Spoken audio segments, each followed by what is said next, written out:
ഏറ്റവും സ്നേഹം നിറഞ്ഞ MSFൻ്റെ പയ്യോളി മുനിസിപ്പൽ കമ്മിറ്റിയുടെ ഈ സമ്മേളനം അതിന് നേതൃത്വം കൊടുക്കുന്ന പ്രിയപ്പെട്ട ഫാസിലിൻ്റെയും സജാദിൻ്റെയും നേതൃത്വത്തിലുള്ള സംഘാടകരെ അഭിവാദ്യം ചെയ്യാൻ ആദ്യം തന്നെ ആഗ്രഹിക്കുകയാണ്.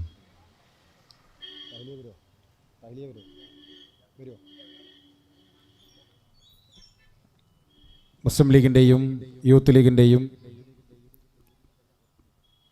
MSFൻ്റെയും നേതാക്കന്മാർ, ഈ പരിപാടിയിൽ പങ്കെടുക്കുന്ന നല്ലവരായ വിദ്യാർത്ഥിനി സുഹൃത്തുക്കൾ, കേരളത്തിലെ എല്ലാ മുനിസിപ്പൽ പഞ്ചായത്ത് തലങ്ങളിലും MSFൻ്റെ സമ്മേളനങ്ങൾ നടന്നുകൊണ്ടിരിക്കുകയാണ്.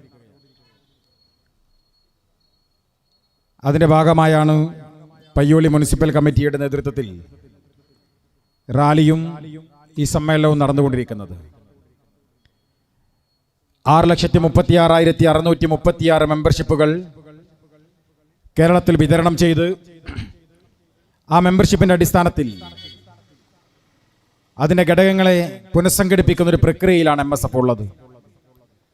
ഈ സമ്മേളനത്തിൻ്റെ മനോഹരമായ വേദിയും 2 മിനിറ്റിൻ്റെ മൗനം നമ്മൾ ഈ രാജ്യത്തോട് ഐക്യദാർഢ്യം പ്രഖ്യാപിച്ചതാണ്. ഒരുപക്ഷെ ഏറെ വേദനയുള്ള വാർത്തകളാണ് കഴിഞ്ഞ 2-3 ദിവസമായി നമ്മൾ കേട്ടുകൊണ്ടിരിക്കുന്നത്. പഹൽഗാമിൽ വെച്ച് രാജ്യത്തിന്റെ അകത്തും പുറത്തുമുള്ള ഇന്ത്യൻ പൗരന്മാരുൾപ്പെടെയുള്ള 28 പേരുടെ ജീവൻ അപഹരിക്കപ്പെട്ട വേദനിക്കുന്ന വാർത്തകൾ കേട്ടാണ് കഴിഞ്ഞ 2 ദിവസവും നമ്മൾ കടന്നു പോകുന്നത്. ഓരോ മണിക്കൂറിലും ഹൃദയം വേദനിച്ചുകൊണ്ടാണ് ഈ രാജ്യത്തിന്റെ ജനാധിപത്യ വിശ്വാസികളുടെ ഹൃദയം ഓരോ മണിക്കൂറിലും വേദനിച്ചുകൊണ്ടാണ് നമ്മൾ മുന്നോട്ട് പോയിക്കൊണ്ടിരിക്കുന്നത്. ഏറ്റവും പ്രധാനപ്പെട്ട കാരണമെന്ന് പറയുന്നത്, അതിർത്തിയിൽ നിന്ന് പാകിസ്ഥാന്റെ ചാരന്മാർ ഇന്ത്യയിലേക്ക് കടന്നു വന്നു. പഹൽഗ്രാം എന്ന് പറയുന്ന ഇന്ത്യയിലെ ഏറ്റവും മനോഹരമായ ടൂറിസ്റ്റ് ഡെസ്റ്റിനേഷനിൽ 10-26 പേരുടെ ജീവൻ പിടഞ്ഞു വീഴുന്ന ഘട്ടമുണ്ടായി. അവർ ജീവൻ കവർന്നെടുത്തുകൊണ്ട് അബ്രപാളിയിലേക്ക് ഒളിഞ്ഞു പോകുന്ന ഘട്ടമുണ്ടായി. ഇന്ത്യ എന്ന് പറയുന്ന ലോകത്തെ ഏറ്റവും മികച്ച സൈനിക ശക്തിയുള്ള രാജ്യങ്ങളിലൊന്നായ ഈ രാജ്യത്തിന്റെ അതിർത്തി കടന്നുകൊണ്ട് ഒരു സംഘം ആളുകൾക്ക് എങ്ങനെയാണ് ഈ രാജ്യത്തിനകത്തേക്ക് കടക്കാൻ സാധിച്ചത് എന്ന ഒരു വലിയ ചോദ്യം ഈ രാജ്യത്തെ പ്രബുദ്ധമായ തലമുറ ഉന്നയിച്ചുകൊണ്ടിരിക്കുന്ന ഒരു ഘട്ടത്തിൽ നമ്മുടെ കൂടപ്പിറപ്പുകളായ ഇന്ത്യക്കാരുൾപ്പെടെയുള്ള ആളുകളുടെ ജീവൻ അപഹരിച്ചുകൊണ്ട് അവർ കടന്നു പോകുന്ന ഒരു ഘട്ടത്തിൽ, ഈ രാജ്യം ആവലാതിയിലും ആശങ്കയിൽ നിൽക്കുന്ന ഒരു ഘട്ടത്തിൽ രാജ്യത്തിന്റെ പ്രധാനമന്ത്രി തിരഞ്ഞെടുപ്പ് കൺവെൻഷനിൽ പങ്കെടുത്തുകൊണ്ട് അവിടെ പ്രസംഗിക്കുന്നത് കൊല്ലാൻ വന്നവർ മതം ചോദിച്ചാണ് കൊന്നത് എന്നാണ്. ഇവിടുത്തെ സംഘപരിവാർ ചാനലുകൾ പ്രചരിപ്പിച്ചുകൊണ്ടിരിക്കുന്നത് ആ കൊല്ലാൻ വന്നവർ അവരുടെ മതം ചോദിച്ചുകൊണ്ട് ഏത് മതത്തിൽപ്പെട്ടവരാണ് എന്ന് പറഞ്ഞ ശേഷം കൊന്നുവെന്നാണ്. എന്ന് വെച്ചാൽ ഈ രാജ്യത്തിന്റെ അതിർത്തി കടന്ന് മറ്റൊരു രാജ്യത്തിന്റെ പ്രതിനിധികളായി, പ്രത്യേകിച്ച് ഈ രാജ്യത്തിന്റെ വിഭജനത്തിന്റെ കാരണക്കാരായിട്ടുള്ള പാകിസ്ഥാൻ എന്ന് പറയുന്ന രാജ്യത്തിനകത്ത് നിന്ന് അതിന് ചാരന്മാർ ഇന്ത്യയുടെ അതിർത്തി കടന്ന് ഇന്ത്യക്കകത്തേക്ക് വന്ന് നമ്മുടെ സഹപ്രവർത്തകന്മാരെ കൊന്നൊടിക്ക് തിരിച്ചു പോകുമ്പോഴും രാജ്യത്തിന്റെ ഭരണകൂടത്തിന്റെ താല്പര്യം അതിലെ മതം എവിടെ എന്ന ചോദ്യം അവർ ഉന്നയിച്ചു വന്നതാണ്. എല്ലാത്തിലും വർഗീയത കാണുന്ന, എല്ലാത്തിലും മതപരമായ വിഭജനം കാണാൻ താല്പര്യപ്പെടുന്ന രാജ്യം ഭരിക്കുന്ന ഭരണകൂടം ഈ രാജ്യത്തിന്റെ അതിർത്തി തകർത്തുകൊണ്ട്, രാജ്യത്തിന്റെ അതിർത്തി ലംഘിച്ചുകൊണ്ട് ഇന്ത്യക്കകത്തേക്ക് നുഴഞ്ഞു കയറിയ രണ്ട് പാകിസ്ഥാനുകാരനും ആ കാശ്മീർക്കാരായ 2 പേരും ചേർന്ന് 4 പേർ നമ്മുടെ 10-28 ആളുകളുടെ ജീവനെടുത്ത് പോകുമ്പോഴും രാജ്യം ഭരിക്കുന്ന ഭരണകൂടത്തിന് താല്പര്യം അവർ മതം ചോദിച്ചു വന്നതാണ്. അപകടകരമായ ഒരു ഘട്ടത്തിലൂടെ ഈ രാജ്യം കടന്നു പോവുകയാണ്. ഞാൻ എന്റെ പ്രിയപ്പെട്ട പുതിയ തലമുറയിലെ MSFകാരോട് പറയുന്നത്, അപകടകരമായ ഒരു ഘട്ടത്തിലൂടെ ഈ രാജ്യം കടന്നു പോകുമ്പോ നമ്മൾ കേട്ട മനോഹരമായ ഒരു വാർത്തയുണ്ട്, നമ്മൾ കേട്ട മനോഹരമായ ഒരു പ്രതികരണമുണ്ട്. അത് മരണപ്പെട്ടു പോയ മലയാളിയായിട്ടുള്ള സഹപ്രവർത്തകന്റെ മകൾ ആരതിയുടെ പത്രസമ്മേളനമാണ്. ഇന്നലെ ആരതി മാധ്യമങ്ങളെ കാണുന്നു.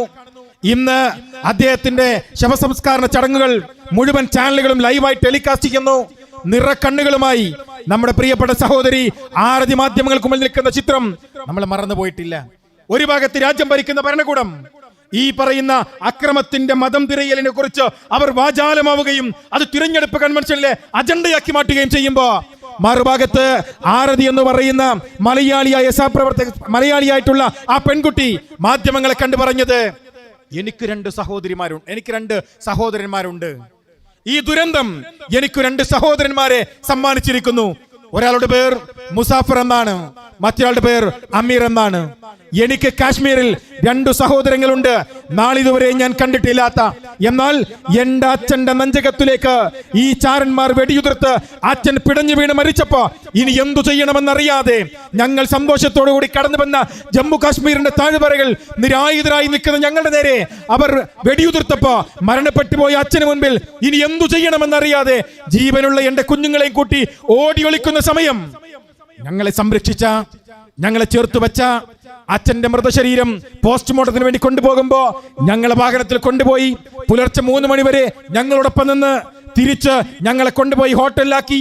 നേരം വെളുത്ത് വീണ്ടും ഞങ്ങളെ കൊണ്ടുവന്ന് അച്ഛന്റെ അടുത്തേക്ക് കൊണ്ടുവന്ന് അച്ഛന്റെ മൃതശരീരത്തിന്റെ മറ്റ് പ്രവർത്തനങ്ങളൊക്കെ പൂർത്തീകരിച്ച് എയർപോർട്ടിൽ നിന്ന്, ജമ്മു കാശ്മീർ എയർപോർട്ടിൽ നിന്ന് കൊച്ചി എയർപോർട്ടിലേക്ക് ഞങ്ങളുടെ ഫ്ലൈറ്റ് പറന്നുയരുന്നത് വരെ ഞങ്ങളുടെ കൂടെ നിന്ന 2 സഹോദരന്മാർ, ഒരാളുടെ പേര് മുസഫർ എന്നാണ്, മറ്റൊരാളുടെ പേര് അമീർ എന്നാണ്. ഈ 2 ചെറുപ്പക്കാർ ആദ്യം പറഞ്ഞു, ഇന്നലെ പത്രക്കാരെ കണ്ടുകൊണ്ട് ആരതി പറഞ്ഞ വാചകം, എനിക്ക് ജമ്മു കാശ്മീരിൽ 2 സഹോദരന്മാരുണ്ട് എന്നാ പറഞ്ഞത്. ഈ വർത്തമാനകാല കേരളത്തിൽ, ഈ വർത്തമാനകാല ഇന്ത്യക്കകത്ത് ഇതിനകത്ത് മതം ചോദിച്ചു എന്ന് പറഞ്ഞ് മതപരമായ വർഗീയതയ്ക്ക് ശ്രമിക്കുന്നവരോട് പറയുന്നത്, പിടഞ്ഞു വീണ് മരിച്ച അച്ഛന്റെ മൃതദേഹത്തിന് മുൻപിൽ നിരാശയായി നിന്ന് ഇനി എന്തു ചെയ്യണമെന്നറിയാത്ത ആ പെൺകുട്ടി കേരളത്തിൽ വന്ന് ആദ്യമായി പറഞ്ഞത്, എനിക്ക് 2 സഹോദരന്മാരുണ്ടായിരുന്നു എന്നാണ് എങ്കിൽ അതെന്റെ ഇന്ത്യയാണ്, ഇത് ഗാന്ധിയുടെ രക്തം കൊണ്ട് ചിത്രം വരച്ച ഇന്ത്യയാണ് എന്ന് ഈ മതവർഗീയവാദികൾ മറന്നു പോകരുത് എന്ന് അവരെ ഓർമ്മപ്പെടുത്താൻ നമ്മൾ ആഗ്രഹിക്കുകയാണ്. ഇത് ഗാന്ധിയുടെ ഇന്ത്യയാണ്. ഈ ഇന്ത്യയിൽ മതത്തിന്റെ പേരിൽ ഒരുപക്ഷെ പാകിസ്ഥാനിലെ തീവ്രവാദികൾ വന്നാൽ അവർ മുസ്ലിം തീവ്രവാദികളല്ല, പാകിസ്ഥാൻ തീവ്രവാദികളാണ് എന്ന് പറയാൻ നമുക്ക് സാധ്യമാകണ്ടേ? അങ്ങനെ പറയുന്നതിന് പകരം അവരുടെ മതം ചോദിച്ചുകൊണ്ട് ഇലക്ഷൻ ക്യാമ്പയിന്റെ മെറ്റീരിയൽ തയ്യാറാക്കുന്ന ഒരു നരേന്ദ്രമോദി എന്ന് പറയുന്ന ഒരു പ്രധാനമന്ത്രി ഈ നാടിന് അപമാനമാണ് എന്ന് പറയാതിരിക്കാനാവില്ല. ഞാൻ എന്റെ പ്രിയപ്പെട്ട ഈ പ്രദേശത്തെ നല്ലവരായ ജനാധിപത്യ വിശ്വാസികളോട് പറയുന്നത്, ഞാനൊരു മുസൽമാനാണ്. പ്രിയങ്കരനായ എന്റെ നേതാവ് CH മുഹമ്മദ് കോയ സാഹിബ് പറഞ്ഞു, പാകിസ്ഥാൻ എന്നല്ല, പരിശുദ്ധ കഅബയുള്ള മക്കയും മദീനയുമുള്ള സൗദി അറേബ്യ ഇന്ത്യക്കെതിരെ യുദ്ധം ചെയ്യാൻ വന്നാൽ ഒരു മുസൽമാൻ 5 നേരം സുജൂദ് ചെയ്യുന്നത് പരിശുദ്ധ കഅബയിലേക്കാണ്. ലക്ഷക്കണക്കിന് കോടിക്കണക്കിന് മുസൽമാൻ ഓരോ ദിവസവും 5 നേരം സുജൂദിലേക്ക് പോകുമ്പോ അത് കഅബയ്ക്ക് നേരെയാണ്.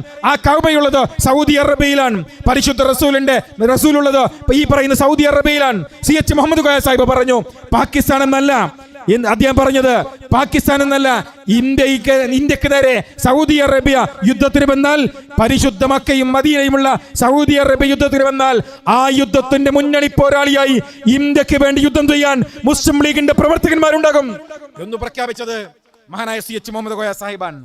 ആ രാജ്യത്തിനകത്താണ് ഈ രാജ്യം വിട്ടുപോയി, രാജ്യം വിഭജിച്ചൊരു കഷ്ടമായി മാറിയ പാകിസ്ഥാൻ എന്നൊരു പുതിയ രാജ്യം ഉണ്ടാകുമ്പോ ആ രാജ്യത്തിലെ ആരെങ്കിലും ഇന്ത്യക്ക് നേരെ അക്രമത്തിന് വന്നാൽ, ഞാൻ ഉറപ്പിച്ചു പറയട്ടെ, ഇന്ത്യക്ക് നേരെ അക്രമത്തിന് വന്നാൽ അതിനെതിരെ പ്രതിരോധം തീർക്കുന്നവരിൽ ഒരടി പോലും പിറകോട്ടല്ലാതെ മുസ്ലിം ലീഗിന്റെ പ്രവർത്തകന്മാരുണ്ടാകും.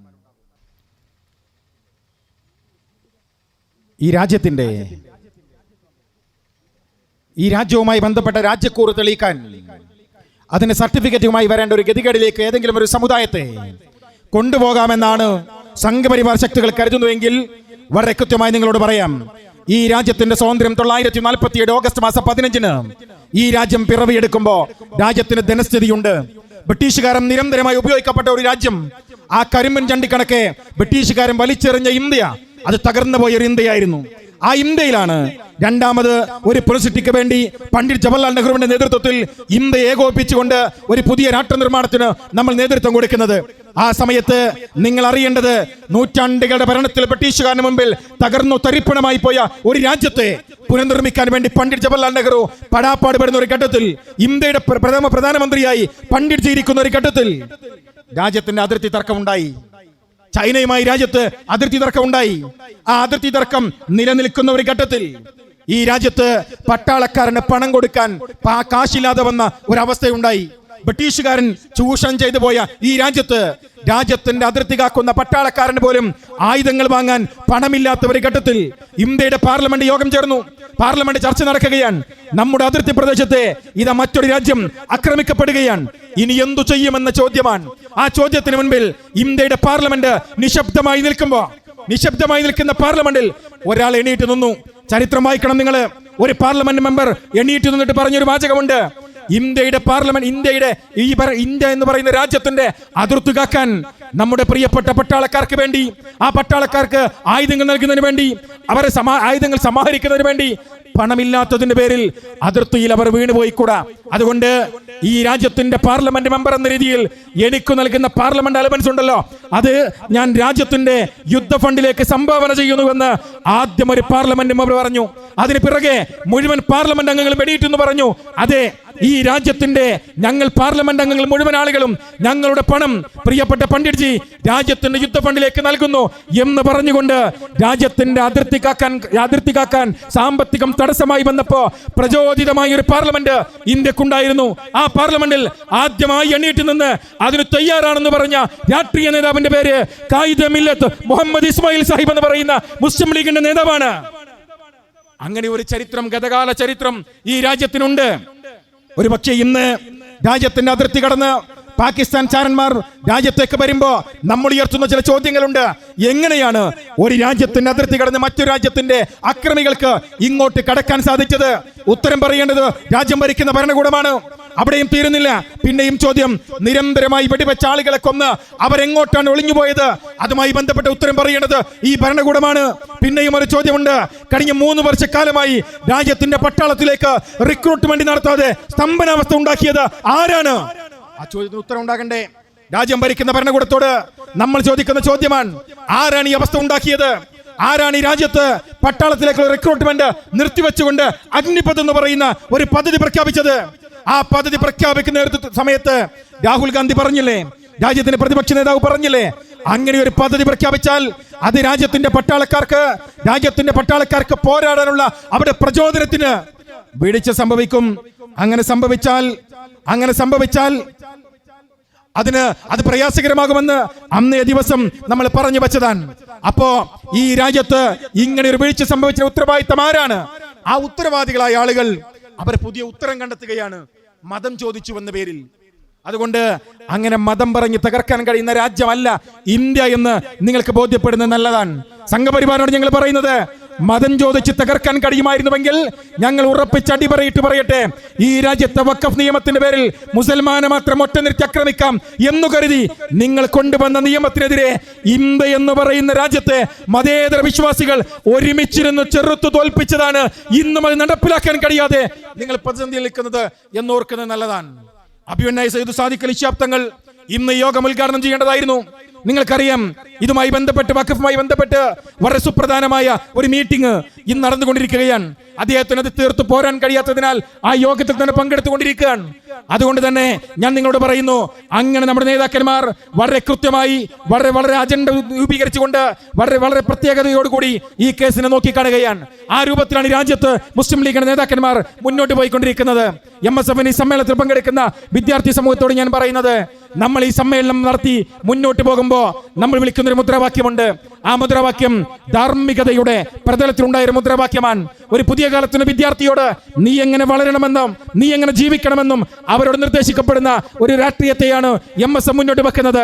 MSFന്റെ ഈ കാലഘട്ടങ്ങളിൽ MSFന്റെ കൊടി പിടിക്കുന്നവർ, ഇവിടെ നിൽക്കുന്ന രക്ഷിതാക്കൾ ആരെങ്കിലും നിങ്ങളുടെ മക്കൾ MSFന്റെ കൊടി പിടിക്കുമ്പോൾ അവൻ എന്തായി തീരുമെന്ന ആശങ്ക നിങ്ങൾക്കുണ്ട് എങ്കിൽ MSFന്റെ പ്രസിഡന്റ് എന്ന രീതിയിൽ ഞാൻ അടിപറയിട്ട് പറയുന്നു, MSFന്റെ കൊടി പിടിച്ചതിന്റെ പേരിൽ ഏതെങ്കിലും ജയിലറിലേക്ക് പോയി സ്വന്തം സഹപ്രവർത്തകന്റെ നെഞ്ചകത്തിലേക്ക് കത്തികുത്തി ഇറക്കിയതിന്റെ പേരിൽ ഒരു ജയിലറയുടെ കവാടവും കടക്കേണ്ടി വരില്ല. ഈ പതാക പിടിച്ചതിന്റെ പേരിൽ നമുക്കറിയാലോ, വയനാട് തൊട്ടപ്പുറത്തെ ജില്ലയാണ്. വയനാട് വെറ്റിനറി സർവകലാശാലക്കകത്ത് നമ്മൾ കേട്ട വാർത്ത എന്താണ്? അവിടെ ഒരു സഹപ്രവർത്തകനെ ആഴ്ചകളോളം പട്ടിണി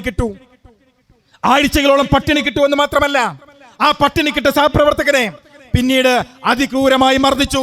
എന്നിട്ടോ അവനെ കൊന്ന് കെട്ടിത്തൂക്കി. ആരാ പ്രതിസ്ഥാനത്ത്? SFIയുടെ യൂണിറ്റ് സെക്രട്ടറി. ആരാ പ്രതിസ്ഥാനത്ത്? SFIയുടെ യൂണിയന്റെ പ്രസിഡന്റ്. ആരാ പ്രതിസ്ഥാനത്ത്? SFIയുടെ യൂണിയന്റെ ജനറൽ സെക്രട്ടറി.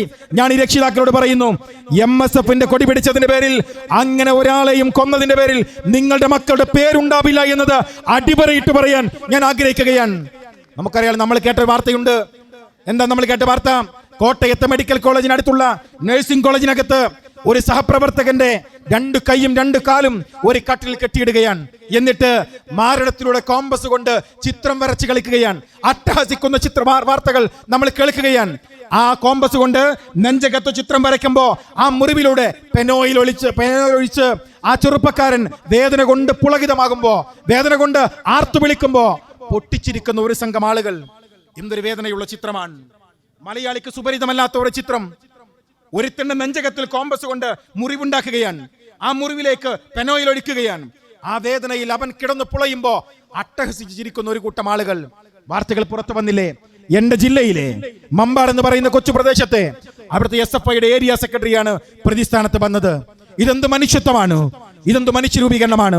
ഞങ്ങൾ SFIയോട് ചോദിക്കുന്നത്, CPM-കാരനോട് ചോദിക്കുന്നത്, എങ്ങനെയാണ് ഈ അക്രമി സംഘം മുഴുവൻ പിടിക്കുന്ന കൊടി SFIയുടെ കൊടിയായി മാറിയത്?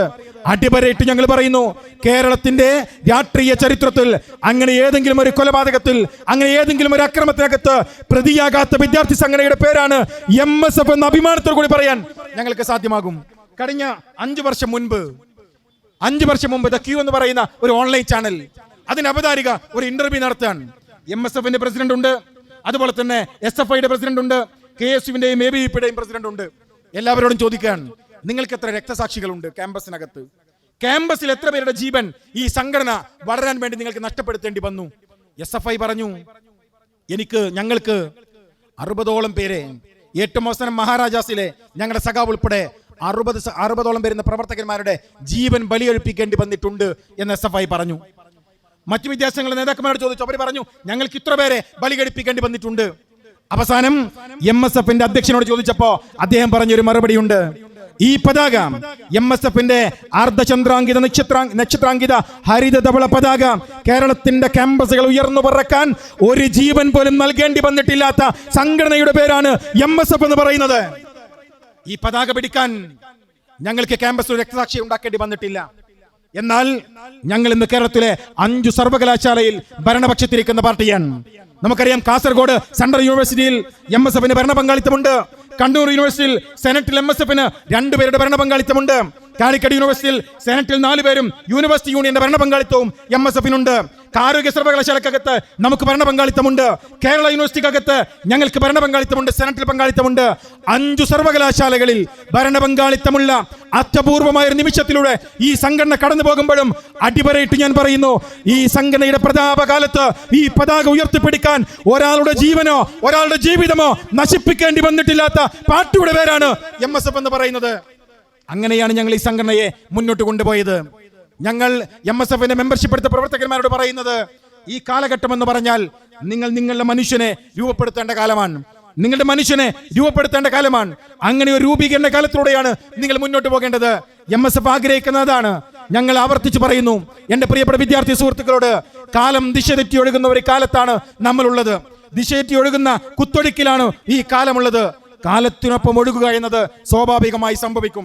അങ്ങനെ കാലത്തിനൊപ്പം ഒഴുകിയാൽ കൊച്ചിയിലെ ഈ നഗരത്തിന് മധ്യത്തിലുള്ള പോളിടെക്നിക് കോളേജിൽ നിന്ന് ബ്രൗൺ ഷുഗർ വിറ്റതിന്റെ പേരിൽ, കഞ്ചാവ് വിൽപ്പന നടത്തിയതിന്റെ പേരിൽ സ്വന്തം സംഘടനയുടെ സഹപ്രവർത്തകന്മാരെ പോലീസ് പിടിക്കുമ്പോ ആ സ്റ്റേഷനിലേക്ക് ചെന്ന് ജാമ്യത്തിലെടുക്കാൻ SFIയുടെ ഏരിയ സെക്രട്ടറിക്ക് പോകേണ്ടി വരും. അത് കാലത്തിന്റെ കുത്തൊടുക്കാൻ. ഞാൻ അടിപറയിട്ട് പറയട്ടെ, നമ്മൾ കാലത്തിന് എതിരെ നീന്തേണ്ടവരാണ്. നമ്മൾ കാലത്തിനെതിരെ നീന്തേണ്ടവരാണ്. MSFകാരനോട് പറയുന്നത് സിം അഗൈൻസ്റ്റ് ടൈഡ് എന്നാണ് നമ്മൾ പറയുന്നത്. കാലത്തിനെതിരെ നീന്തുക എന്ന ഉത്തരവാദിത്തമാണ് നമ്മൾ ഏറ്റെടുക്കേണ്ടത്. ഈ തെരുവിലെ മുദ്രാവാക്യം നമ്മുടെ കാതുകളെ എത്ര തന്നെ ത്രസിപ്പിച്ചാലും ശരി, ആ തെരുവിലെ മുദ്രാവാക്യം എനിക്ക് വിളിക്കേണ്ടതല്ലെങ്കിൽ 1000 പേര് വിളിച്ചാലും ഞാൻ അത് ഏറ്റു വിളിക്കില്ല എന്ന് ഉറക്കെ പറയുന്നവന്റെ പേരാണ് MSFകാരനെന്ന് ഞാൻ നിങ്ങളെ ഓർമ്മപ്പെടുത്തുകയാണ്. ഈ തെരുവോരങ്ങളിൽ എത്ര വലിയ പരസ്യപ്പലകയിലെ ചിത്രങ്ങൾ ഉണ്ടായാലും ആ ചിത്രങ്ങൾ എനിക്ക് കാണേണ്ടതല്ലെങ്കിൽ കണ്ണു ചെമ്മിപ്പിടിക്കാനുള്ള രാഷ്ട്രീയ പക്വതയുള്ളവന്റെ പേരാണ് MSF എന്ന് പറയുന്നത്.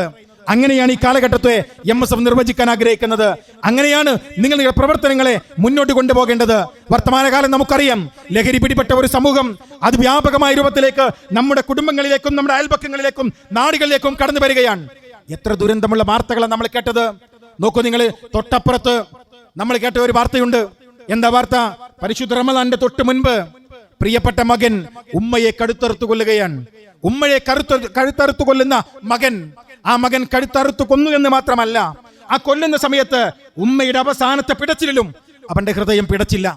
ഉമ്മയുടെ കഴുത്തറുക്കുമ്പോ ആ രക്തത്തുള്ളികൾ അവന്റെ മുഖത്തേക്ക് തെറിച്ചു വീണപ്പെടും. അവൻ കഴുത്തറുക്കൽ നിർത്തിവെച്ചതുമില്ല.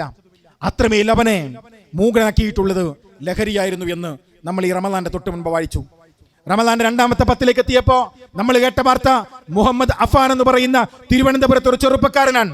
ആ ചെറുപ്പക്കാരൻ ലഹരി കടിമപ്പെട്ട് തന്റെ പ്രിയപ്പെട്ട മാതാവിനെ മാതാവിന്റെ കഴുത്തിലേക്ക് ഷോൾ ചുറ്റി മാതാവിനെ കൊന്നു കളഞ്ഞിട്ട് തൊട്ടടുത്ത കിടപ്പുമുറിയിലേക്ക് മാതാവിന്റെ മയ്യത്തിനെ തള്ളിയിട്ട് വാതിലടച്ച് ഹാമർ വാങ്ങിയിട്ട് അടുത്ത ഇരയെ തേടിപ്പോയി. 3 പേരെ കൊന്ന് ആ വീട്ടിലേക്ക് മുഹമ്മദ് അഫാൻ തിരിച്ചു വരുമ്പോ പൂർണ്ണമായി മരണപ്പെട്ടിട്ടില്ലാത്ത ജീവന്റെ തുടിപ്പ് മാത്രം ബാക്കിയുള്ള തന്റെ പ്രിയപ്പെട്ട മാതാവ് വാതിൽ തുറന്ന് പുറത്തേക്ക് വരുമ്പോ ആ പ്രിയപ്പെട്ട മാതാവിനെ അവൻ കാണുകയും കയ്യിലുണ്ടായിരുന്ന ഹാമറുമായി മാതാവിന്റെ തലക്കടിച്ച് മരണം ഉറപ്പുവരുത്തി അതേ കിടപ്പുമുറിയിലേക്ക് തള്ളിയിട്ട് വാതിലടയ്ക്കുകയും 6-ാമത്തെയാൾ സ്വന്തം പ്രിയപ്പെട്ട അനിയനെ കാത്ത് ആ വീട്ടിൽ ഹാമറുമായി കാത്തിരിക്കുന്ന മൃഗതുല്യമായ മനുഷ്യനെ, അല്ലെങ്കിൽ മൃഗങ്ങളെ പോലും നാണിപ്പിക്കുന്ന ഒരു മനുഷ്യനെ മലയാളി കണ്ടു. അവനും ലഹരിക്കടിമപ്പെട്ടതാണ്. അത് മാത്രമല്ല, കൊല്ലത്തിന് നമ്മൾ വാർത്ത കേട്ടു. കൊല്ലത്ത് നിന്ന് കേട്ട വാർത്ത എന്താണ്? 84 വയസ്സുള്ള മാതാവ് കിടക്കുന്ന കിടക്കയിൽ നിന്ന് ഒന്ന് എണീക്കാൻ പോലും കഴിയാത്ത മാതാവ്, 42 വയസ്സുള്ള സ്വന്തം മകൻ ആ വീട്ടിലേക്ക് കയറി വരുമ്പോ മാതാവിനെ ശുശ്രൂഷിക്കുന്ന സഹോദരി ഉൾപ്പെടെ ബാത്റൂമിൽ പോകുന്ന ഒരു ഘട്ടത്തിൽ തന്റെ കിടക്കയിൽ കിടക്കുന്ന മാതാവിനെ കാണുമ്പോ അവനുള്ളിൽ കാമവെറി ഉണ്ടാവുകയാണ്. അവന്റെ ലഹരി അവന്റെ പ്രിയപ്പെട്ട മാതാവാണ് മുന്നിൽ കിടക്കുന്നത് എന്ന് അവന്റെ ബോധത്തെ നശിപ്പിച്ചു കളയുകയാണ്. ആ മാതാവിന്റെ ശരീരത്തെ പോലും ദുരുപയോഗം ചെയ്ത വാർത്ത വേദനയോടുകൂടി കേരളം കേട്ടു. ലഹരിയാണ് പ്രതിസ്ഥാനത്ത്. ലഹരിക്കെതിരെയുള്ള വലിയ ക്യാമ്പയിൻ നാട് മുഴുവൻ നടന്നുകൊണ്ടിരിക്കുകയാണ്. ഞാൻ MSF-കാരനോട് പറയുന്നത്, എന്റെയും നിങ്ങളുടെയും സഹപ്രവർത്തകർ ആരെങ്കിലും അകപ്പെട്ടു പോകുന്നുവെങ്കിൽ അവനെ മാറ്റി നിർത്തുകയല്ല, ചേർത്ത് വെച്ചുകൊണ്ട് അവനോട് പറയണം ഈ ലഹരിയിലേക്ക് കടപ്പെട്ടു പോകരുത് എന്ന് അവനെ ചേർത്ത് വെച്ച് പറയണം. നാർക്കോട്ടിക് സെല്ലിന്റെ CI പത്രസമ്മേളനം നടത്തി പറഞ്ഞൊരു കാര്യമുണ്ട്. എന്താ പറഞ്ഞത്? ലഹരിയിലേക്ക് കുട്ടികൾ പോകുന്നതിന് പ്രധാനപ്പെട്ട ഒരു കാരണം അവരുടെ വിഷമങ്ങൾ, സങ്കടങ്ങൾ പങ്കുവെക്കാൻ ആളില്ലാതെ പോയി എന്നതാണ്.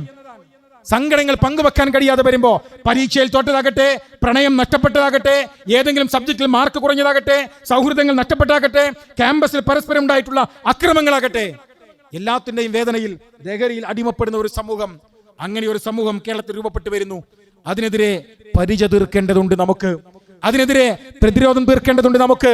ഞാൻ നേരത്തെ തന്നെ MSF-ന്റെ ഭാരവാഹികളോട് പറയുന്നത്, നമ്മൾ എടുക്കുന്ന ഒരു മുദ്രാവാക്യമുണ്ട്. ആ മുദ്രാവാക്യം എന്ന് പറഞ്ഞാൽ, ഏതു രാഷ്ട്രീയ പാർട്ടിയിൽപ്പെട്ടവനായാലും ലഹരി കടിമപ്പെട്ടു പോയവനെ സംരക്ഷിക്കുന്ന ഒരു നിലപാടും ഞങ്ങൾ എടുക്കില്ല എന്ന് കേരളത്തിൽ ആദ്യം പ്രഖ്യാപിച്ച വിദ്യാർത്ഥി സംഘടന അത് MSF ആണ് എന്ന് അഭിമാനത്തിൽ കൂടി ഞങ്ങൾ പറയാൻ. കൊച്ചിയിലെ കളമശ്ശേരി പോളിടെക്നിക് കോളേജിൽ ലഹരിയുടെ വിൽപ്പന നടത്തിയ വാർത്ത പുറത്തു വരുമ്പോ, അതിന് പ്രതിസ്ഥാനത്ത് SFI-ക്കാർ ഉൾപ്പെടെ ഉണ്ടാകുമ്പോ, ആ SFI-ക്കാരനെ ജാമ്യത്തിലെടുക്കാൻ SFI-യുടെ ഏരിയ സെക്രട്ടറി അങ്ങോട്ട് പോകുമ്പോ, അന്ന് നമ്മൾ പത്രസമ്മേളനം വിളിച്ചു പറഞ്ഞു, ഏത് കൊടി പിടിച്ചു വന്നതല്ല, ഏത് മുദ്രാവാക്യം വിളിക്കുന്നു വന്നതല്ല, ലഹരി കടിമപ്പെട്ടു പോയ ചെറുപ്പക്കാരൻ പിടിച്ച കൊടി ഏതാകട്ടെ, വിളിക്കുന്ന മുദ്രാവാക്യം ഏതാകട്ടെ, അവനെ ഒറ്റപ്പെടുത്തുകയും സമൂഹത്തിൽ നിന്ന് മാറ്റി നിർത്തപ്പെടുകയും ഒറ്റപ്പെടുത്തലിലൂടെ അവനെ മാറ്റിക്കൊണ്ടുവന്ന് സമൂഹത്തിന്റെ മുഖ്യധാരയിലേക്ക് കൊണ്ടുവരികയും ചെയ്യുന്ന രാഷ്ട്രീയമായ ഒരു നിലപാട് സ്വീകരിക്കാൻ കേരളത്തിലെ വിദ്യാർത്ഥി സംഘങ്ങൾക്ക് സാധ്യമാകണം എന്ന് പറഞ്ഞവരാ നമ്മളിത് പറയുമ്പോൾ, ഇന്ന് വെള്ളിയാഴ്ചയാണ്, അടുത്ത ബുധനാഴ്ച മുഖ്യമന്ത്രിയുടെ പത്രസമ്മേളനമാണ്. എല്ലാ ആഴ്ചയിലും മുഖ്യമന്ത്രി പത്രസമ്മേളനം വിളിക്കും. ഇന്നലെ അദ്ദേഹം പറയുന്നത്, കോവിഡ് സമയത്ത് പൂച്ചക്കും പട്ടിക്കൊക്കെ വെള്ളം കൊടുക്കണേ എന്ന് പറഞ്ഞ പോലെ ഇദ്ദേഹം പത്രസമ്മേളനം നടത്തിയിട്ട് പറയാണ്, കുട്ടികൾ ലഹരിയിലേക്ക് പോകുന്നത് ശ്രദ്ധിക്കണേ, രക്ഷിതാക്കൾ അത് ശ്രദ്ധിക്കണേ എന്ന് പറയുന്ന മുഖ്യമന്ത്രിയാണ്. ഞാൻ എൻ്റെ പ്രിയപ്പെട്ട ഈ നാട്ടിലെ ജനാധിപത്യ വിശ്വാസികളുടെ ഒരു കാര്യം ഓർമ്മപ്പെടുത്താം. 2016 ശ്രീമാൻ ഉമ്മൻചാണ്ടി ഗവൺമെന്റ് അധികാരം വിട്ടു പോകുമ്പോ, ഉമ്മൻചാണ്ടി മുഖ്യമന്ത്രി ആയിരിക്കുമ്പോ, 2016 അധികാരം പൂർത്തീകരിച്ചു പോകുമ്പോ, ഈ രാജ്യത്ത് നിലനിൽക്കുന്ന ബാറുകളുടെ എണ്ണം, കേരളത്തിലെ ബാറുകളുടെ എണ്ണം 29 ബാറുകളാണ്. 29 ബാറുകളാണ് കേരളത്തിൽ ഉണ്ടായത്. എല്ലാ ബുധനാഴ്ചയും പത്രസമ്മേളനം നടത്തുന്ന മുഖ്യമന്ത്രി പറയും, ലഹരിയിലേക്ക് പോകുന്ന ആളുകൾ, വിദ്യാർത്ഥികളെ നിങ്ങൾ ശ്രദ്ധിക്കണം, രക്ഷിതാക്കള് വിദ്യാർത്ഥികളുടെ ബാഗ് പരിശോധിക്കണം, രക്ഷിതാക്കള് വിദ്യാർത്ഥികളുടെ സ്കൂളിലേക്ക് പോയി അവരുടെ ഉണ്ടോ എന്ന് പരിശോധിക്കണം എന്നൊക്കെ പറയുന്ന മാനവികത സംസാരിക്കുന്ന ഈ മുഖ്യമന്ത്രിയോട് ഞങ്ങൾ ചോദിക്കുന്ന ചോദ്യം, ഉമ്മൻചാണ്ടി ഭരണം അവസാനിപ്പിക്കുമ്പോ 2016 കേവലം 29 ബാറുകളാണ് ഈ മലയാളക്കരയിൽ ഉണ്ടായതെങ്കിൽ 2025 പിണറായി വിജയൻ കേരളം ഭരിക്കുമ്പോ കഴിഞ്ഞ നിയമസഭയിൽ അഡ്വക്കേറ്റ് എൻ ശംസുദ്ദീന്റെ ചോദ്യത്തിന് ഇതേ മുഖ്യമന്ത്രി പറഞ്ഞ ഉത്തരം 889 ബാറുകളാണ് ഇന്ന് കേരളത്തിൽ പ്രവർത്തിക്കുന്നത്. 889 ബാറുകൾ. മുഹമ്മദ് അഫാൻ മദ്യപിച്ചാണ് കൊന്നത്. മദ്യപിച്ചാണ് 6 പേരെ കൊന്നുകളഞ്ഞത്. മദ്യപിച്ചാൻ അവൻ ഇവിടുന്ന് മദ്യം ലഭിച്ചു. ഗവൺമെന്റ് സ്പോൺസേഡ് ആണ്. ഇവിടുത്തെ ലഹരികൾ മുഴുവൻ ഗവൺമെന്റ് സ്പോൺസേഡ് ആയി കൊടുക്കുന്നത്. ബുധനാഴ്ച പത്രസമ്മേളനം നടത്തിയിട്ട് പറയാണ്, നിങ്ങൾ മക്കളെ ശ്രദ്ധിക്കണേ, അവർ ലഹരിയിലേക്ക് പോകരുത് എന്ന്. കോഴിക്കോടിന് കുറുക്കനെ കാവൽ നിർത്തിയ പോലെയാണ് കേരളക്കരയിലെ ഭരണം പിണറായി വിജയന്റെ കയ്യിലിരിക്കുന്നത് എന്ന് പറയാതിരിക്കാൻ കഴിയാത്ത സാഹചര്യമുണ്ട്. ആ സാഹചര്യത്തിൽ നമ്മൾ മുന്നോട്ട് പോവുകയാണ്. ഞാൻ അവസാനിപ്പിക്കുമ്പോൾ എന്റെ വിദ്യാർത്ഥി സുഹൃത്തുക്കളോട് പറയുന്നത്, ധാർമ്മികമായ ഒരു രാഷ്ട്രീയ ചുറ്റുപാടിൽ നമ്മൾ ജീവിക്കുന്നു. ഈ ധാർമ്മിക രാഷ്ട്രീയ ചുറ്റുപാടിൽ നിങ്ങൾ ജീവിക്കുമ്പോൾ ഞാൻ നിങ്ങളെ ഓർമ്മപ്പെടുത്തുന്നു, നിങ്ങൾ നിങ്ങളുടെ സ്വപ്നങ്ങൾ തേടി പോവുക. ഒരു പക്ഷേ MSFന്റെ പ്രസിഡന്റ് എന്ന രീതിയിൽ ഞാൻ നിങ്ങളോട് പറയുന്നത്, നിങ്ങൾ ഈ MSFന്റെ മുദ്രാവാക്യം വിളിച്ച് തെരുവിലൂടെ നടന്നു വന്ന് ഈ സംഗമത്തിൽ വന്നിരിക്കുമ്പോൾ നാളെ യൂത്ത് ലീഗിന്റെ മുദ്രാവാക്യം വിളിക്കാൻ ഇതേ തെരുവിൽ നിങ്ങൾ ഉണ്ടാകണമെന്ന് ഞാൻ പറയാൻ ആഗ്രഹിക്കുന്നില്ല. നാളെ യൂത്ത് ലീഗിനെ ഈ തെരുവിൽ നിങ്ങൾ യൂത്ത് ലീഗിന്റെ മുദ്രാവാക്യം വിളിക്കാൻ നിങ്ങൾ ഉണ്ടാകണമെന്ന ആഗ്രഹം ഞങ്ങൾക്കില്ല. നാളെ മുസ്ലിം ലീഗിന്റെ റാലിക്ക് ഈ തെരുവിൽ നിങ്ങൾ ഉണ്ടാകണമെന്ന ആഗ്രഹവും ഞങ്ങൾക്കില്ല. അങ്ങനെ യൂത്ത് ലീഗിന്റെയും മുസ്ലിം ലീഗിന്റെയും റാലിയിലെ ആളെ കൂട്ടേണ്ടവനായി നിങ്ങൾ മാറണമെന്ന ആഗ്രഹവും ഞങ്ങൾക്കില്ല. പിന്നെയോ, നിങ്ങൾ കിനാവ് കാണുന്ന നിങ്ങളുടെ സ്വപ്നങ്ങളിലേക്ക് നിങ്ങൾ പറന്നു പോകണം എന്നാണ് ഞങ്ങൾ ആഗ്രഹിക്കുന്നത്. നിങ്ങൾ സിവിൽ സർവീസ് സ്വപ്നം കാണുന്നുവോ, നിങ്ങൾ അതിലേക്ക് പറന്നു പോകണം. നിങ്ങൾ വലിയ ബിസിനസ്സുകാരനാവാൻ സ്വപ്നം കാണുന്നുവോ, നിങ്ങൾ അതിലേക്ക് പറന്നു പോകണം. നിങ്ങൾ നിങ്ങളുടെ സ്വപ്നത്തെ സാക്ഷാത്കരിക്കാൻ കഴിയുന്നവരായി മാറണം. അങ്ങനെ ലോകത്തിന്റെ വിവിധ മേഖലയിലേക്ക്, രാജ്യത്തിന്റെ പുറത്ത് യൂറോപ്യൻ രാജ്യങ്ങളിലേക്ക് ജോലി സാധ്യതകൾ തേടി നിങ്ങൾ പറന്നുപോയി അവിടെ വലിയ കച്ചവടം ചെയ്ത്, ബിസിനസ് ചെയ്ത്, ജോലി ചെയ്ത്, നല്ല കുടുംബമായി, നല്ല മാന്യമായി നിങ്ങൾക്ക് ജീവിക്കാൻ കഴിയുന്നവരായി നിങ്ങൾ മാറുക എന്നതാണ് MSF ആഗ്രഹിക്കുന്നത്. അല്ലാതെ ഈ തെരുവിൽ യൂത്ത് ലീഗിന്റെ മുദ്രാവാക്യം വിളിക്കാൻ നിങ്ങൾ MSF ആക്കിയതല്ല. ഈ തെരുവിൽ ലീഗിന്റെ മുദ്രാവാക്യം വിളിക്കാൻ നിങ്ങൾ MSF ആക്കിയതല്ല. പക്ഷേ ആ സമയത്തും ഞങ്ങൾ ഒരു കാര്യം നിങ്ങളോട് പറയുന്നു, നിങ്ങൾ എങ്ങനെയാണ് നിങ്ങളായി മാറിയത് എന്നതിനെ കുറിച്ച് ബോധ്യമുണ്ടാകണം. നിങ്ങൾ മാത്രമല്ല, ഈ മലയാളക്കരയിലെ വിദ്യാർത്ഥി സമൂഹത്തെ മുഴുവനായി നമ്മൾ പറയാൻ ആഗ്രഹിക്കുന്ന ഒരു കാര്യം, 1ാം ക്ലാസ് മുതൽ 10ാം ക്ലാസ് വരെ സൗജന്യ വിദ്യാഭ്യാസം നേടിയ നാടാണ് ഈ മലയാളക്കര. നിങ്ങളൊക്കെ പഠിക്കുമ്പോൾ 1ാം ക്ലാസ്സിൽ ഫീസ് കൊടുക്കണ്ട, 2ാം ക്ലാസ്സിൽ ഫീസ് കൊടുക്കണ്ട, 10ാം ക്ലാസ് വരെ നിങ്ങൾ ഫീസ് കൊടുക്കണ്ട. ആ ഫീസ് കൊടുക്കാതിരിക്കാൻ എന്താ കാരണം എന്ന് ചോദിച്ചാൽ, ഫീസ് കൊടുക്കാതെ പഠിക്കാൻ ഈ കേരളക്കരയിൽ സമ്പൂർണ്ണവും സൗജന്യവുമായ വിദ്യാഭ്യാസ നിയമം പാസാക്കിയ നാടിന്റെ പേരാണ് കേരളം എന്ന് പറയുന്നത്. അത് പാസാക്കിയ രാഷ്ട്രീയ പാർട്ടിയുടെ പേര് ഇന്ത്യൻ യൂണിയൻ മുസ്ലിം ലീഗ് എന്നാണ് എന്ന അഭിമാനത്തോടു കൂടി ഞാൻ നിങ്ങളെ ഓർമ്മപ്പെടുത്തുന്നു. നിങ്ങൾ കിനാവ് കണ്ട് പാറിപ്പോകുമ്പോ അത് മറന്നു പോകരുത് എന്ന് മാത്രമേ ഈ സമ്മേളനത്തിൽ ഞങ്ങൾ പറയുന്നുള്ളൂ. അത് മറന്നു പോകരുത് എന്ന് ഓർമ്മപ്പെടുത്തുകയാണ്.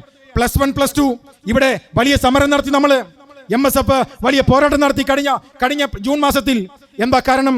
10ാം ക്ലാസ് ജയിച്ചവർക്ക്, ഫുൾ A+ കിട്ടിയവർക്ക് പോലും +1 +2 സീറ്റില്ല. ഞങ്ങൾ സഹപ്രവർത്തകൻ ആസിഫൊക്കെ ഇവിടെയുണ്ട്. ഞങ്ങളൊക്കെ സമരം ചെയ്തു, ജയിലിൽ പോയി, ജയിലിൽ അടക്കപ്പെട്ടു. ഞങ്ങൾ കോടതിയിൽ പോയി.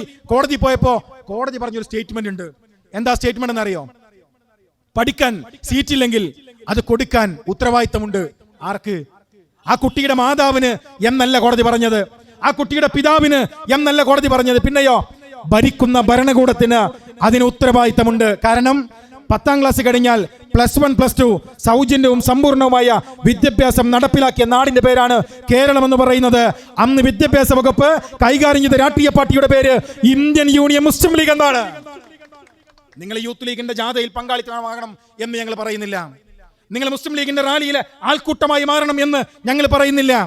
നിങ്ങൾ സിവിൽ സർവീസ് നേടിപ്പോയിക്കോ, നിങ്ങൾ PSC നേടിപ്പോയിക്കോ, നിങ്ങൾ UPSC നേടിപ്പോയിക്കോ, നിങ്ങൾ വിദേശ രാജ്യങ്ങളിൽ പോയി വലിയ ബിസിനസ്സുകൾ ചെയ്ത് നിങ്ങൾ സമ്പന്നരാക്, നിങ്ങൾ ആത്മാഭിമാനത്തോടെ ജീവിക്കാൻ കഴിയുന്നവരാക്. പക്ഷേ ഈ രാഷ്ട്രീയത്തെ നിങ്ങൾ മറന്നു പോകരുത് എന്ന് ഓർമ്മപ്പെടുത്തുക മാത്രമാണ് ഈ സംഗമത്തിൽ ഞങ്ങൾ ആഗ്രഹിക്കുന്നത്. അവിടെയും തീർന്നില്ല.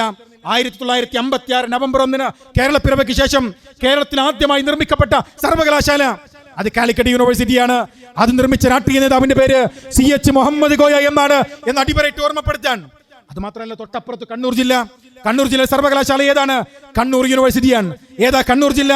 മലപ്പുറം എങ്ങനെയാണ് മുസ്ലിം ലീഗിന് എന്ന പോലെയാണ് CPM-ന് കണ്ണൂർ ജില്ല. എറണാകുളം എങ്ങനെയാണ് കോൺഗ്രസിന് എന്ന പോലെയാണ് കണ്ണൂർ ജില്ല CPM-ന്. അവിടെ ആകെയുള്ളത് ഒരു സർവകലാശാല. ഏതാ സർവകലാശാല? കണ്ണൂർ യൂണിവേഴ്സിറ്റി. അതുണ്ടാക്കിയ പാർട്ടിയുടെ പേര് ഇന്ത്യൻ യൂണിയൻ മുസ്ലിം ലീഗ് എന്നാണ്. അതുണ്ടാക്കിയ മന്ത്രിയുടെ പേര് ET മുഹമ്മദ് ബഷീർ എന്നാണ്. തൊട്ടപ്പുറത്ത് കാസർഗോഡ് ജില്ല, അവിടെ ആകെ ഒരു സർവകലാശാല. ഏതാ സർവകലാശാല? Kasaragod central university. അതുണ്ടാക്കിയത് ആരാണ്? മാനവവിഭവശേഷി വകുപ്പ് മന്ത്രി ഇ അഹമ്മദ് എന്ന മുസ്ലിം ലീഗിന്റെ നേതാവ് നിൽക്കുമ്പോൾ കാസർഗോഡ് സെൻട്രൽ യൂണിവേഴ്സിറ്റി. അവിടെയും തീർന്നോ? എന്റെ മലപ്പുറത്ത് മലയാളം സർവകലാശാല. ഏതാ മലയാളം സർവകലാശാല? പ്രിയങ്കനായ മുസ്ലിം ലീഗിന്റെ നേതാവ് PK അബ്ദുറഹ്മാൻ വിദ്യാഭ്യാസ മന്ത്രിയാകുമ്പോൾ ഉണ്ടാക്കിയതാണ് മലയാളം സർവകലാശാല. നിങ്ങളുടെ കോഴിക്കോടിന്റെ പേരിൽ കാലിക്കറ്റ് യൂണിവേഴ്സിറ്റി തേഞ്ഞിപ്പലത്ത് നിൽക്കുമ്പോൾ ആരാ തേഞ്ഞിപ്പലത്ത് കാലിക്കറ്റ് യൂണിവേഴ്സിറ്റി ഉണ്ടാക്കിയത്? CH മുഹമ്മദ് കോയ എന്ന മുസ്ലിം ലീഗിന്റെ നേതാവാണ്. ഓർക്കും നിങ്ങൾ, നമ്മൾ ടെക്നോളജിയുടെ പുതിയ കാലത്ത് നിൽക്കുകയാണ്. ടെക്നോളജി, ആർട്ടിഫിഷ്യൽ ഇന്റലിജൻസിന്റെ പുതിയ വിപ്ലവം നടക്കുന്ന ഒരു കാലം. പുതിയ ടെക്നോളജിയുടെ കാലത്ത് വിദ്യാർത്ഥി സമൂഹത്തോട് പറയുന്നത് 2 ടെക്നിക്കൽ യൂണിവേഴ്സിറ്റികൾ കേരളത്തിലുണ്ട്. ഒന്ന് KTU ആണ്, മറ്റൊന്ന് കൊച്ചിൻ യൂണിവേഴ്സിറ്റിയാണ്. ആ കൊച്ചിൻ യൂണിവേഴ്സിറ്റി ഉണ്ടാക്കിയത് ഇന്ത്യൻ യൂണിയൻ മുസ്ലിം ലീഗിന്റെ നേതാവ് CH മുഹമ്മദ് കോയ സാഹിബാണ്. ഇപ്പുറത്ത് കേരള ടെക്നിക്കൽ യൂണിവേഴ്സിറ്റി എന്ന KTU ഉണ്ടാക്കിയത് ഇന്ത്യൻ യൂണിയൻ മുസ്ലിം ലീഗിന്റെ വിദ്യാഭ്യാസ മന്ത്രിയായിട്ടുള്ള PK അബ്ദുറഹ്മാൻ സാഹിബാണ്. എന്ന് വെച്ചാൽ കേരളത്തിൽ 1ാം ക്ലാസ് മുതൽ 10ാം ക്ലാസ് വരെ സൗജന്യ വിദ്യാഭ്യാസം മാത്രമല്ല, +1 +2 മാത്രമല്ല, സർവകലാശാലകൾ ഉണ്ടാക്കിയ ഒരു പാർട്ടി. നോക്കൂ, ഇന്ന് IT സാക്ഷരതയിൽ സമ്പന്നമായി നിൽക്കുന്നു കേരളം. എന്നാൽ ഇന്ത്യയിലെ ഒന്നാം മൻമോഹൻ സിംഗ് ഗവൺമെന്റ് കഴിഞ്ഞ് 2ാം മൻമോഹൻ സിംഗ് ഗവൺമെന്റ് കാലത്ത് അവർ പറഞ്ഞു കേരളത്തിൽ IT പദ്ധതി നടപ്പിലാക്കിയതിനെ ഒരു റോൾ മോഡലായി ഇന്ത്യയിലേക്ക് കൊണ്ടുപോവുകയാണ്. അതിന് കേരളത്തിലെ IT പദ്ധതിയായിട്ടുള്ള അക്ഷയ പദ്ധതിയെ കുറിച്ച് പഠിക്കാൻ വരുമ്പോൾ കേരളത്തിലെ IT വകുപ്പ് കൈകാര്യം ചെയ്യുന്ന രാഷ്ട്രീയ നേതാവിന്റെ പേര് PK കുഞ്ഞാലിക്കുട്ടി എന്ന മുസ്ലിം ലീഗിന്റെ നേതാവായിരുന്നു. നിങ്ങളെ സമഗ്ര മേഖലയിലും കൈപിടിച്ചുയർത്താൻ ഈ രാഷ്ട്രീയത്തിന് സാധ്യമായിട്ടുണ്ട്. അവിടെ നമ്മൾ മതം നോക്കിയിട്ടില്ല, അവിടെ രാഷ്ട്രീയം നോക്കിയിട്ടില്ല, ഏത് മതക്കാരനാണെന്നോ ഏത് രാഷ്ട്രീയക്കാരനാണെന്നോ നോക്കിയിട്ടില്ല, ഏത് പാർട്ടിക്കാരനാണെന്നോ നോക്കിയിട്ടില്ല. കേരളം എന്ന് പറയുന്ന ഈ സംസ്ഥാനത്ത് ലീഗ് അധികാരത്തിൽ നിൽക്കുമ്പോൾ എല്ലാ വിദ്യാർത്ഥികൾക്കും ഫ്യൂച്ചറിസ്റ്റിക്കായി ചിന്തിക്കാൻ, അവർക്ക് ഭാവിയിലേക്ക് പോകാൻ കഴിയുന്ന പാതയുണ്ടാക്കാൻ ഒരു രാഷ്ട്രീയം പ്രവർത്തിച്ചു. അത് 1ാം ക്ലാസ് മുതൽ നിങ്ങളുടെ PhD വരെ. അത് കേവലം മൊബൈൽ ഫോണിൽ നിന്ന് ഇന്ന് കാണുന്ന ആർട്ടിഫിഷ്യൽ ഇന്റലിജൻസിന്റെ പുതിയ ടെക്നോളജി വരെ പഠിക്കാൻ ടെക്നിക്കൽ യൂണിവേഴ്സിറ്റികൾ ഉണ്ടാക്കിക്കൊണ്ട് അതൊരു രാഷ്ട്രീയം നിർവഹിക്കപ്പെട്ട ദൗത്യമാണ്. പ്രിയപ്പെട്ട വിദ്യാർത്ഥികളെ, നിങ്ങൾ ഈ രാജ്യത്ത് ഏറ്റവും മനോഹരമായി മുന്നോട്ട് പോകുമ്പോൾ ഞാൻ നേരത്തെ പറഞ്ഞതുപോലെ ഈ ആകാശത്തിന് കീഴെ നിങ്ങൾ ആഗ്രഹിക്കുന്ന സ്വപ്നത്തിലേക്ക് നിങ്ങൾ ചിറകടിച്ചുയരുമ്പോൾ ഈ രാഷ്ട്രീയത്തെ നിങ്ങൾ മറന്നു പോകരുത്. അത് മതത്തിനപ്പുറം രാഷ്ട്രീയത്തിനപ്പുറം മലയാളിക്ക് നന്മ ചെയ്ത രാഷ്ട്രീയമാണ് ഇന്ത്യൻ യൂണിയൻ മുസ്ലിം ലീഗിന്റെ രാഷ്ട്രീയം. നിങ്ങൾക്കറിയാം, തൊട്ടപ്പുറത്ത് വയനാട് ജില്ലയിൽ ഒരു രാത്രി കൊണ്ടാണ് ഒരു നാട് തകർന്നു പോയത്. ഒരു രാത്രി കൊണ്ട് ഒരു നാട് തകർന്നു പോവുകയാണ്. പലരും പറഞ്ഞത് അർദ്ധരാത്രിയിൽ പിശാചിറങ്ങിയതാണ് വയനാട്ടിൽ എന്ന് പോലും പറഞ്ഞ ആളുകളുണ്ട്. വളരെ മാന്യമായി ജീവിക്കുന്ന ഒരു നാട്, 2 ഗ്രാമങ്ങൾ ഒരു രാത്രി കൊണ്ട് തകർന്നു പോയി. എന്റെ മലപ്പുറത്ത് നിലമ്പൂരിലെ പുഴയിലൂടെ മനുഷ്യ ശരീരത്തിന്റെ അവശിഷ്ടങ്ങൾ, കൈകാലുകൾ അറ്റുപോയ മനുഷ്യ ശരീരങ്ങൾ ഇങ്ങനെ ഒലിച്ചു വരുന്നത് കണ്ടാണ് ആ പകൽ കേരളം കണ്ണു തുറന്നത്, ആ നാട് കണ്ണു തുറന്നത്. നോക്കൂ, മുസ്ലിം ലീഗ് ഒരു ചെറിയ പാർട്ടിയാണ്, മുസ്ലിം ലീഗ് ഒരു കൊച്ചു പാർട്ടിയാണ്. ഞങ്ങളെക്കാൾ MLA-മാരുള്ളവർ, ഞങ്ങളെക്കാൾ MP-മാരുള്ളവർ, നമ്മളെക്കാൾ പഞ്ചായത്ത് പ്രസിഡന്റുമാരുള്ളവർ, മുസ്ലിം ലീഗിനേക്കാൾ പഞ്ചായത്ത് മെമ്പർമാരുള്ള മറ്റു പാർട്ടികളുണ്ട് കേരളത്തിൽ. എന്നാ ഞാൻ ചോദിക്കട്ടെ നിങ്ങളോട്, ഏതെങ്കിലും ഒരു പാർട്ടിയുടെ പ്രസിഡന്റ് പത്രസമ്മേളനം നടത്തിയിട്ട് വയനാടിൽ ദുരന്തം അനുഭവിച്ച കുടുംബത്തിലെ എല്ലാവർക്കും 15,000 രൂപ വീതം ഞങ്ങൾ കൊടുക്കാം എന്ന് പറഞ്ഞ ഒരു രാഷ്ട്രീയ പാർട്ടി, മറ്റു രാഷ്ട്രീയ പാർട്ടിയുടെ പ്രസിഡന്റ് ഉണ്ടോ? അവിടെ വിദ്യാഭ്യാസം നഷ്ടപ്പെട്ടു പോയ മുഴുവൻ ആളുകൾക്കും പഠിക്കാനുള്ള സൗകര്യം ഞങ്ങൾ ചെയ്യാം എന്ന് പാണക്കാട് സയ്യിദ് സാദിഖ് അലി ശിഹാബ് തങ്ങൾ പ്രഖ്യാപിക്കപ്പെടുമ്പോ കേരളത്തിന്റെ വിദ്യാഭ്യാസ വകുപ്പ് മുസ്ലിം ലീഗിന്റെ കയ്യിലല്ല. അവിടെ കട നഷ്ടപ്പെട്ടു പോയവർ ഇവിടുത്തെ കച്ചവടക്കാരുണ്ടല്ലോ. വയനാട്ടിലെ കൊച്ചു ഗ്രാമത്തിൽ അവിടെ ജീവിതത്തിലെ ഏറ്റവും പ്രധാനപ്പെട്ട വരുമാന സ്രോതസ്സായിരുന്ന കട നഷ്ടപ്പെട്ടു പോയവർക്ക് പുതിയ കടയുണ്ടാക്കാൻ 50,000 രൂപ വീതം ഇന്ത്യൻ യൂണിയൻ മുസ്ലിം ലീഗിന്റെ പ്രസിഡന്റ് പ്രഖ്യാപിക്കപ്പെടുമ്പോ ഇവിടുത്തെ തൊഴിൽ വകുപ്പ് കൈകാര്യം ചെയ്യുന്നത് മുസ്ലിം ലീഗ് പാർട്ടി ആയിരുന്നില്ല. മുസ്ലിം ലീഗ് അധികാരത്തിലില്ല. വാഹനം നഷ്ടപ്പെട്ടു പോയവർക്ക് നമ്മൾ പുതിയ വാഹനം മേടിച്ചു കൊടുക്കുമ്പോ ഇവിടുത്തെ ഗതാഗത വകുപ്പ് കൈകാര്യം ചെയ്തത് മുസ്ലിം ലീഗ് പാർട്ടി ആയിരുന്നില്ല. നോക്കൂ നിങ്ങൾ, ഏറ്റവും അവസാനം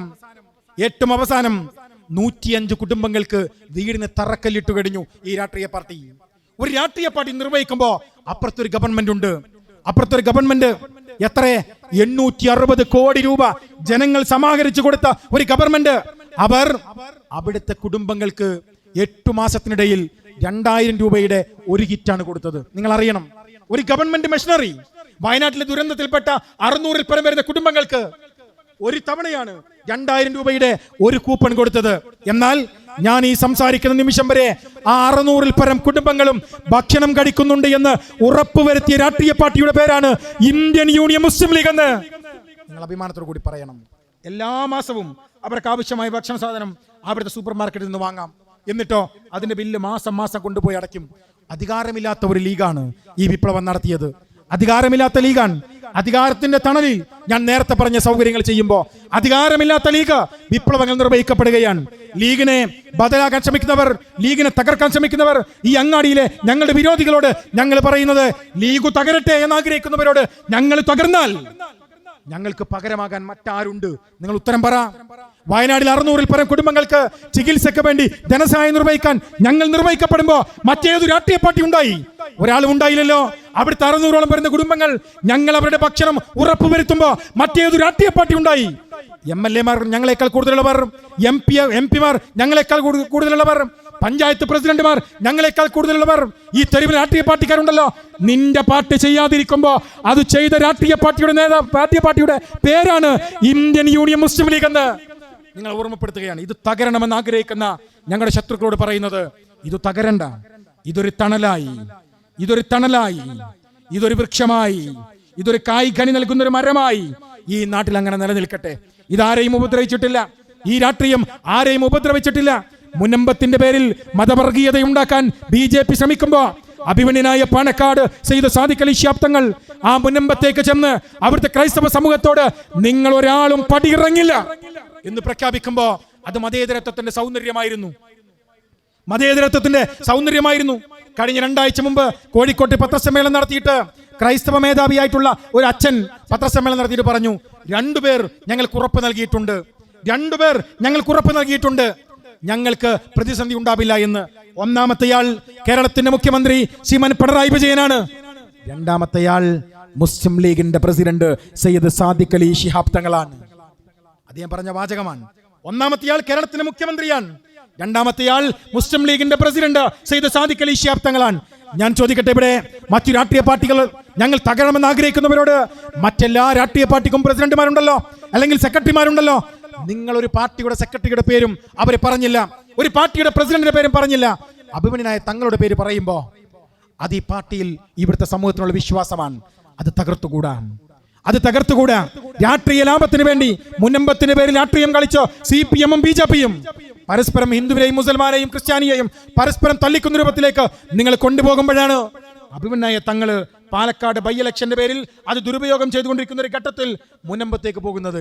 അന്നേരം ചില ആളുകൾ ചോദിച്ചു, 1000 പള്ളിയുടെ കാളി ഐക്യരാഷ്ട്രസഭയിലേക്ക് പ്രതിനിധി അയച്ച പാർട്ടിയുടെ പ്രസിഡന്റ് പദവിയിരിക്കുന്ന തറവാട്ടിലെ കാരണവർ എന്തിനാണ് പോകുന്നത് എന്ന് ചോദിക്കുമ്പോ പുഞ്ചിരിച്ചുകൊണ്ട് സാദിഖ് അലി ശിഹാബ് തങ്ങൾ പറഞ്ഞ മറുപടിയുണ്ട്, മതേതരത്വത്തിന്റെ കടക്കൽ ആര് കത്തിവെച്ചാലും അരുതെന്ന് പറയാൻ ഏതു അധികാരവും ഞങ്ങൾക്ക് തടസ്സമാവില്ല എന്ന് പ്രഖ്യാപിച്ച രാഷ്ട്രീയത്തിന്റെ പേരാണ് ഇന്ത്യൻ യൂണിയൻ മുസ്ലിം ലീഗ് എന്ന് പറയുന്നത്.